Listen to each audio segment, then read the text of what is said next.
Ano to, Nay? Kay Bano. Paano? Magkano? Ibenta namin yun, sir, para meron kaming pambili. Paano po Mahirap, sir, kasi Matigas pa, Nay.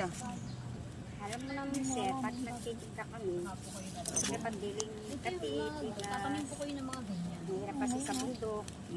Naglalakad pa kami, Buti wala may kami tanim nyo lang pa yan. Saan yung bahay nyo, Nay?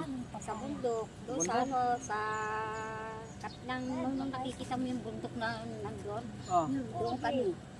Matawid pa kami ng ilog. pero yung banyo, ita.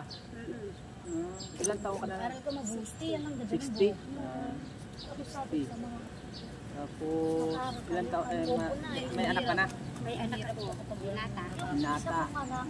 Pero ilan? Ano na yan, 34. 34. Kaya hindi pa nag-asawa.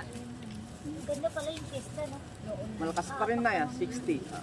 Grade 1. Ilan to? Pag nasagot mo yun, Kano? 200. 200. sisimula ka kanya na Biling ko na to. Para sa'yo. grade 1, grade 2, Para may pambili.